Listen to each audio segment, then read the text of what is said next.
Chinese or nepotism babies ng Pilipinas na nag-acting like European sa abroad na gumagastos ng napakalaking pera at hindi lang yan, meron daw silang sariling eroplano na sasakyan sa pagbibiyahe nila sa kanilang mga tour at hindi lang yan, kumakain sa pinakamamahal na restaurant para i-brag o para i-show sa public na sila talaga ay mga nepo babies at mayayaman. Ngayon ay nagtaas ng kilay ang lahat ng tao sa Pilipinas kung bakit ganun ang pinapakita nila. Hindi lang yan ha, ang ating idol na si PMC ay nag-isaw-saw na rin dito sa isyong ito. Kaya ito, napakagandang pag-narrate ni PMC ating panoorin tungkol dito sa mga nepo babies na ito. Marami ulit ang lubog sa baha, na perwisyo ang hanap buhay, hindi makapayag ng boundary, stranded na pasahero, hindi makapasok sa trabaho. Sa likod nito, kanya-kanyang nag-deactivate ng social media accounts ang mga nepotism babies na iniidolo ng maramihan. Mga kaanak ng tiwaling opisyal ng politiko, aesthetic queens, naging corruption queen. Gusto ng tao dati, pero ngayon ay pinuputikti. Siguradong magugulat ka sa malalaman mo na ang perang minawaldas ng mga batang wannabe Filipino rich kids ay ninakaw ng kanilang kurap na pamilya galing sa bulsa ng bawat Pilipino. Ayan, so bakit nga ba sikat na sikat itong mga nepo babies dahil sa kanilang mga vlogs? Dahil sa kanilang ginagaya yung mga nepotism babies ng Amerika, ng Europe, na mga talagang anak ng mga legit na mga mayayaman. Itong mga nepo babies kasi na ito na sumisikat ngayon sa social media ay anak ito ng mga kontraktor. Mga kontraktor na konektado sa DPWH, kaya dito ay makikita natin ang koneksyon kung saan nila nakukuha ang pera. At then, tingnan nyo naman kahapon ha, nag-vlog ako na kumain pala ito sila ng isang restaurant sa 5-star hotel at ang binabayaran nila ay 700,000 pesos sa isang kainan lang, more than half a million pesos. Ilang pamilya na bang kain yan, mga kababayan? Pero sila ay pinagyayabang nila na anak daw sila ng mayaman, nepo babies na. Kaya marami ang nagagalit, lalo na mga artista na naghihirap sa pagtrabaho. Yung artista nga hindi na kumakain ng ganyan kamahal ng mga bill na aabot ng 100,000. 700,000 pa kaya? Diba? Kaya pinapatigos ng netizens ng mga nepo babies na ito. Kaya sinala daw ang kanilang mga account eh. Sinasala nila ngayon kasi binabas sila eh. Kasi nalalaman, yung mga pera pala na yun ay galing sa kanilang mga magulang na mga kontraktor ng DPWH. Kaya balik tayo kay PMC Pinoy Business Channel para sa kalagdagang detalye ng kwentong ito. Ilang mga dalagitang influencer sa bansa ang naging face of corruption dahil sa flood control scam sa Pilipinas. Kanya-kanyang nag-deactivate ng kanilang mga social media accounts na makailan lang nang mapunan ng mga netizens na pinagyayabang ang kanilang luxurious lifestyles, mga wannabe Paris Hilton at nakikigaya sa richest kid in America na kahit anong makeup ang ipinta sa mukha ay lahing Asyano pa rin at walang halong kahit isang butil na western na dugo.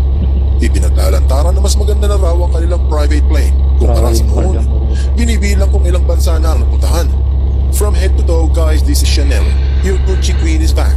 This is your bride of Prada. At kung ano-ano ba. Ang mga tinaguriang Pinoy rich kids na pamangkin ng mga korap na district engineers, anak ng mga kontratista, kapamilya ng mga nasa DPWH at ng ilang politikong sangkot sa kurakot sa pondo ng flood control projects. Mga influencers kuno na mahilig sa first class flights, sa European travel blogs, sa high-end fashion items. Meron pang nakapag-aral sa ibang bansa kung saan ang tuition ay daan-daang libong piso kada buwan at gusto pang kumpletuhin ang pagpunta sa buong Europa. Dati ay kinagigiliwan na panoorin ng mga Pilipino dahil sa psychological effect nito sa mga followers nila na parang sila na rin ang nakarating sa ibang bansa. Ayan, so galing sa pawis ng mga Pilipino yung pera na yan. Galing sa kayod ng mga Pilipino, nakiging tax, nagbabayad ng taxes, tapos kinukurakot nitong DPWH at saka ng mga kontraktor na kanilang mga magulang. Kaya wala tayong pinangalanan dito ng mga nepo babies. Pero meron tayong nakikitang naka-blur dito. So sila na yun. Kaya pinanatan ni PMC ang nakarating sa ibang bansa. Subalit hindi nila sinasabi kung saan talaga nanggaling ang kanilang kwarta. Kung kumikita ka bilang isang Pilipino dito sa bansa at lagpas ng 250,000 pesos ang sweldo mo kada taon, obligado kang magbayad ng buwis sa ayaw at sa gusto mo base sa tax code ng BIR. Kapag humigit sa 20,833 pesos hanggang 33,332 pesos ang iyong sahod kada buwan, matapos nang magbigay sa SSS o sa PhilHealth o sa pag-ibig kung meron man, 15% ang kakaltasin sa anumang sobra sa 20,833 mo. Halimbawa, kung 27,000 ang iyong sinahod, bawas na yan ng mga 640 pesos bago ibigay sa iyo. Sa loob ng isang taon, ang naikalta sa iyong sahod ay aabot ng 7,680 pesos. Ayan, so klaro-klaro yan mga kababayan ha. Sa mga sumusweldo dyan ng 21,000, sabihin natin 21,000, ay meron kayong tax na 15%. 15% ang mababawas sa inyo. Buwan-buwan yan ha. So sa isang taon ay magkaroon kayo ng 7,000 na binabayaran kung kayo sumusweldo ng 21,000. Pataas. Pero kapag mas mataas pa doon, ay mas malaki ang taxes mo. Ang sweldo lang dyan kapag sumusweldo ka ng 18,000, 19,000, ay exempted ka na sa Pilipinas. Isa. Siyempre, habang tumataas ang sahod ay lumalaki ang withholding tax na binabawas at inire-remit sa pamahalaan. Kahit hindi ka nagtatrabaho sa bansa, malamang meron ka pa rin binabayarang tax, katulad ng Value Added Tax o VAT. Ito ang indirektang buwis na nakapatong sa sales ng mga goods at mga services sa bansa. Halaga na dinadagdag ng mga negosyo sa kanilang presyo o sa isang serbisyo na binabayaran ng mga customers, tapos ay inire-remit rin sa gobyerno. Ang kasalukuyang VAT rate ngayong taong 2025 ay 12% sa mga business na kumikita ng 3 milyong piso kada taon. Kung 56K ang bibilin mo, ibig sabihin 6,000 pesos ay VAT sa gobyerno ang punta niyan. Yung maliliit namang negosyo, merong percentage tax na 3% lang. Kaya kahit may trabaho ka o wala, bawat Pilipino ay nagbabayad ng buwis sa gobyerno. Hindi ligtas ang mga overseas Filipino workers sa buwis Pilipinas dahil yung pinadadala nilang pera panggastos ng kanilang pamilya dito sa Pilipinas kadalasan ay may value added tax din.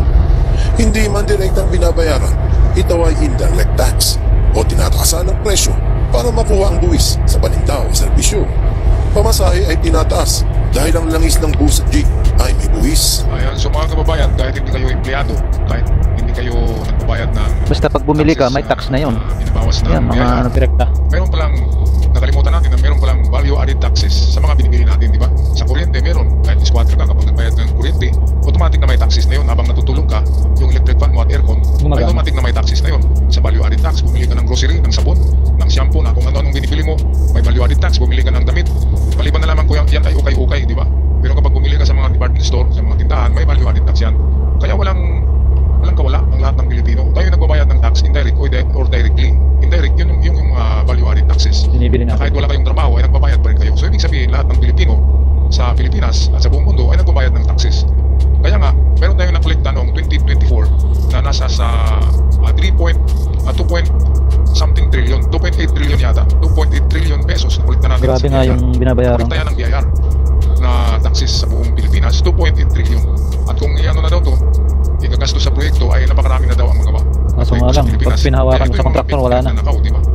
Ninakaw na. Kaya nga, hindi tayo nakapagbabayad ng utang natin kasi utang sa Pilipinas sa World Bank. Dahil nga sa ito na yung trending na ngayon lang nabunyak sa panahon ni PBBM. Dahil ibinunyak ni PBBM. Dahil hindi siya kasali dyan. Kasi siya yung pangalan niya ang narurumihan eh. Kapag palaging ganyan, matadamay si PBBM, wala siyang connection dyan sa ganyang scam. Kaya, Kapag nanood ka ng sine, may buwis. Mag-shopping ka sa Lazada at Shopee, May buwis din. Bumili ka ng ilang prutas, May buwis. merong buwis. Lahat may Pagbili buwis. ng gamit sa opisina, may VAT din. Pati streaming online ay meron na rin digital tax. meron. Sa ayaw Grabe, sa no? gusto mo, nagbabayad ka na ng buwis. Direkta man o hindi. At sa May gobyerno, tax pa rin. yan ang pupunta. Kaya dapat itong mga kontraktor na ito, pagkukulungin lahat. Lahat ay binabayaran ng bawat Pilipino. Matanda, bata, lalaki o babae. Ginagastos May lahat ng trabaho pera ka natin na. eh.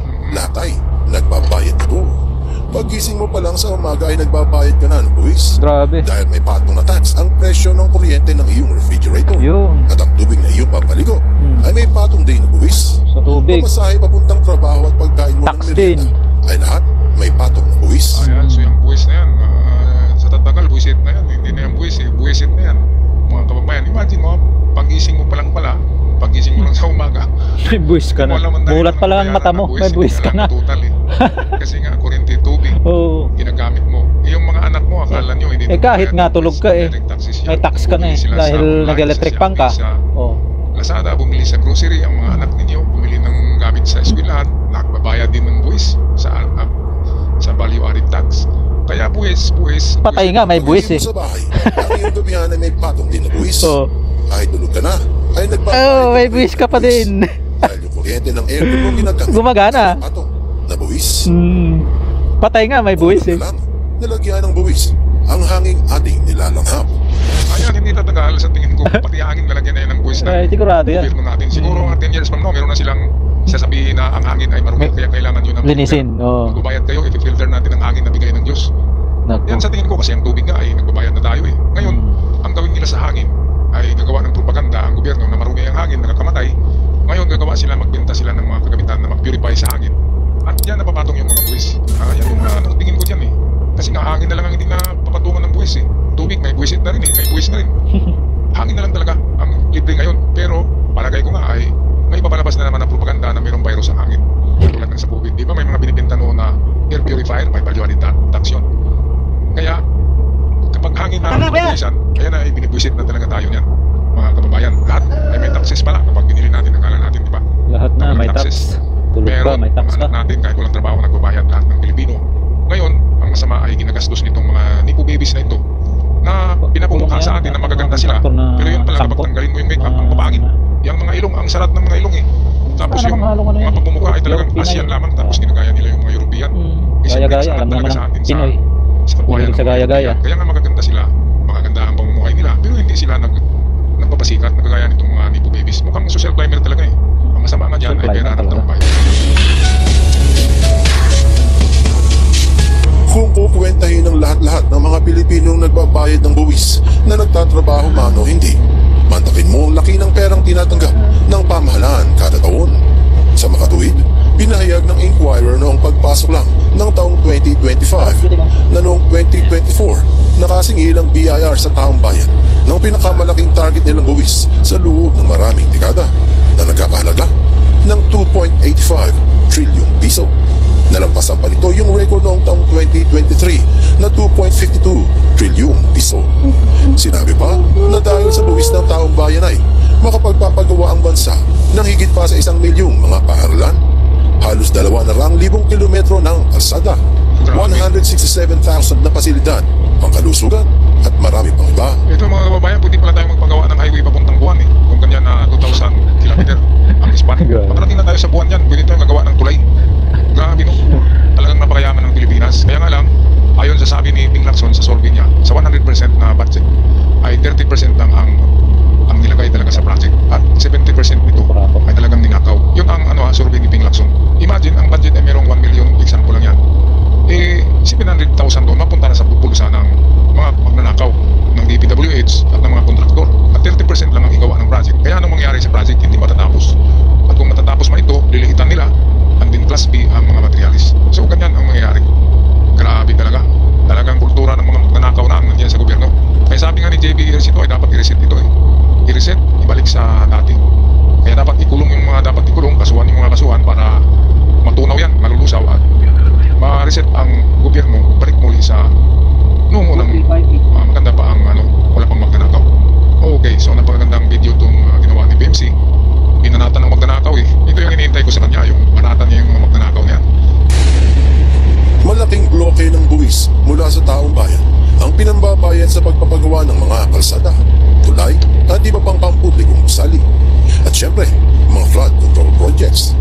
Yung mga sheet pile na itinatayo sa tabi ng ilog, galing yan sa buwis natin.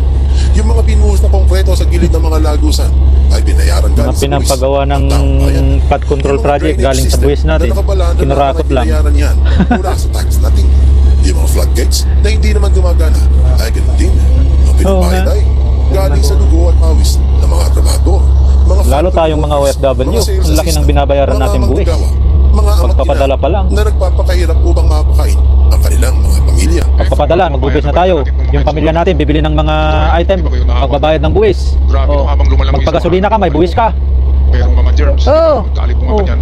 Tapos yung mga bilyon bayad natin buwis, lahat ng mga tao nilalagay sa project, kinukurakot lang. Sa baha ng Metro Manila. Tapos yung mga tao naliligo. Tapos dito tingnan natin, anong ginagawa ng mga ito, ng mga anak ng mga kontraktor. Ang lalaki ng mga kwintas, yung pendant itong isa, napakalaking triangle, yung bracelet niya, dahil ba si Manny Pacquiao. Yung mga anak ni Manny Pacquiao, hindi ni Babies, ang yayaman ni Manny. Yung yaman ni Manny Pacquiao ay kuha naman talaga sa legal na pamamaraan sa boxing. Itong mga dito sa amin, yung mga taga-baryo, taga-bundok, kapag bumaba sa syudad, i-make over natin. Ganito rin ang mga mukha. Yung mga mukhang, kung hindi ito nagugluta,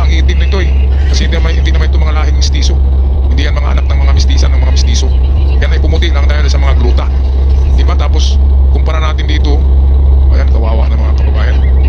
Ako'y naiiyak dito nakatingin eh. Lumalangoy sa baha, tayo yung nagbabayad ng DPWH, tapos tayo yung lumangoy sa baha. Tapos yung mga taga-DPWH, yumaman, pati kontraktor. Napakawalang hiya talaga. Kaya no, mamaya, tirahin nyo sa ating comment section mga kababayan. Bawat Pilipino na makinabang sa kanilang buwis at obligasyon ng kanilang gobyerno na gamitin ang tax ng bayan upang paglingkuran ang mamamayan. Base sa 1987 Constitution of the Philippines, sa Artikulo 11, ang sabi, public office is a public trust. Public officers and employees must at all times be accountable to the people. Serve them with utmost responsibility, integrity, loyalty, and efficiency. Act with patriotism and justice, and lead modest lives. Sabi, okay lang sana kung mga lahing mga mistiso ito na mga matatangkad, mga laki, puti, mga blanda, Grabe. hindi. Tapos nag-acting like anipo babies ng Europe, ginagaya yung mga sikat na mga anak ng mayayaman sa Europe. Nagsusuotin ng mga atin ng mga damit na made by mga designers ng Europe din. Grabe, pero pera ng mamamayan. Lumalangoy sa baha, kumakain na lang ng tuyo, ng asin, ng suka, ng kung ano-ano na inuulam. Pero sila 700,000 pesos sa Isang kainan lang sa isang mamahaling restaurant. Ay naku. Okay. Ng gobyerno kasama ng mga tauhan nila at all times proud, palaging mananagot sa mamamayan kung may kamalian at kailangan ay responsableng maglilingkod. Sinabi rin na act Responsable pala. with patriotism and justice o magpakita raw ng pagiging makabayan at Nako. makatarungan. Sinabi din Wala. na lead modest lives. Kapag sinabing lead, maging isang halimbawa. Modest lives sa simpleng pamumuhay. Ito ang expectation sa mga naglilingkod sa bayan.